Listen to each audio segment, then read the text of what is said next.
just over these 3 weeks, like I get to scrim against all the top mids, and like just from that alone, it's like I feel the improvement. So I think like the longer I go in this, it's like it's only gonna get better for me. Yeah.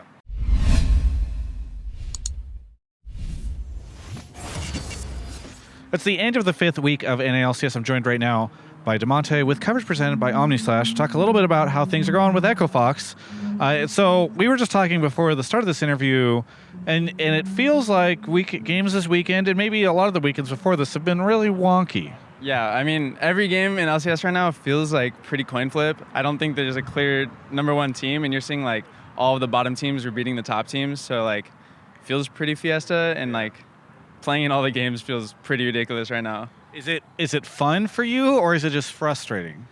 For me, I think it's more frustrating because like this is my first, and it's not my debut, but it's like this is my first time I've been able to play LCS consistently like for a couple of weeks, and like doesn't seem like anything is really figured out, and like it doesn't feel like we're really getting there either to the point that it's figured out. So it's pretty frustrating to play in, but at the same time it's pretty cool seeing that like there's no clear like best team or best players right now.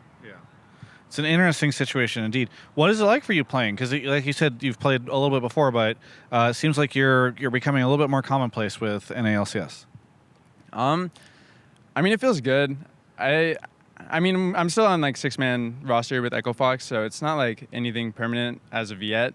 So it feels good having like, because I think this is my 3rd week playing now, and I mean, I feel like every week I'm still getting better. I've spent the last like year and a half playing in like Challenger Series and Academy, and every day like practicing against Academy players is much different than practicing against LCS players. So like just over these 3 weeks, like I get to scrim against all of the top mids, and like just from that alone, it's like I feel the improvement. So I think like the longer I go in this, it's like it's only gonna get better for me. Yeah. Because like it's just like the practice is just so much better. What is it? Why are you one of the few NA mid laners? Shoot. I don't know. It's like what? It's like me, Pobelter, and Golden Glue, and then like now Huhi. Huhi yes. Too now. I mean, officially. But like, is that true NA mid? Like, I feel. Yeah, I mean, either way. I mean, he yeah. regardless. It's like Bjergsen, right? Yeah. It's kind of like Bjergsen. But a little bit more. I think it's a little different. Like in that he's actually a. But whatever. The whole point is, it's like you. It doesn't feel like there's that many. One question is like I've heard in the past that NA mid laners have switched to ADC or other roles where they actually think they can get a chance into the LCS because it just feels like the system is so heavily biased towards international mid laners. Yeah, I mean, I think just the problem with NA mids is like when you come into solo queue and you're playing against like North American mid laners, honestly it feels like how they lane is just so much different than everyone else you play against, because like most North American players are just pretty fine with like trading farm and then scaling up, whereas like if you're playing against like a European mid laner or a Korean mid laner, most of the time they're just trying to punish you anytime they can. So I think just the overall playstyle of like in solo queue and then maybe sometimes in LCS too, it just is why you don't see many NA players like move up to LCS. Yeah. I think it's really interesting to sort of see the situation EchoFox is in, because it just seems like you guys are, like so many of the other teams, same situation. You guys are just trying to figure out, like, people are trying to figure out if EchoFox is good or bad. Yeah. And I think they're trying to figure that out with the rest of the teams, right? Like, is the NALCS have a bunch of really good teams that are all taking games off each other, or just is it really bad? And, what's kind of your take? It's got to be a mix of both. I think what we're seeing now is, like, all the players are on, like, a pretty, like, similar skill level, but then all the teams have really bad skill level together. So then we're seeing like this really weird mesh of like players are even, but then the team play is really bad. So I think it's probably leaning more towards like everyone is pretty bad right now. Yeah. Well, that's not good.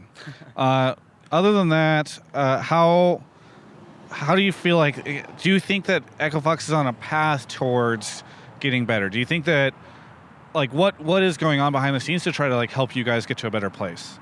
I mean, I think with the switch up between me and Phoenix, we're focusing more on just like macro as a team and actually trying to close out games as like a team instead of just going for like, we're just going to fight all the time and like, we're going to win because we're better players. I think you'll still see that in our gameplay just because of like who we have on the team with like Huni, Dardoch, and like myself and our bot lane. Like we're all really talented like together. Like you'll see in our game today, like like our game is pretty doomed, and then Dardoch just runs in the jungle and randomly 1v2s like some random people in the jungle. And it's like, okay, I guess we win now because Dardoch is just smurfing or something. Sure. But I mean, I think our practice has been more focused recently, just not focus on getting like 40 kills a game, but like just playing macro and around waves. That's good to hear. Final question, what has it been like? Because I know Anero's kind of still hanging out with the team, but generally speaking, has stepped down from the head coach position. What is it like not having him around and sort of having ThinkHard step into that role a little bit more? Anero's still been working with us up until he leaves. I'm not too sure how much it will change. I think Anero's been very valuable to us as a team in general. Like, I mean, he's the one who really like pushes us to like make sure like we're a 10-man roster, right? Yeah. A lot of other teams might feel like it's just a core 5 players, and that's the 5. But like in our case, it's like all 10 of us, Academy and LCS included, we all feel like we're fighting for like one goal, rather than like I'm trying to take the enemy's spot, or I'm trying to take like my sub position spot. So like with me and Phoenix being subbed in and out, it's not like we don't like each other. Like we're just working together to win as a team. Sure. Really good. Is there anything that you would say to any of the fans out there? I just want to say thanks for supporting me, all the fans that I do have. I hope that I can bring a new North American mid lane talent into the LCS, and I hope I'll be here for a long time.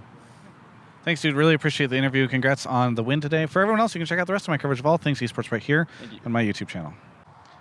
I want to thank OmniSlash so much for the support of my content.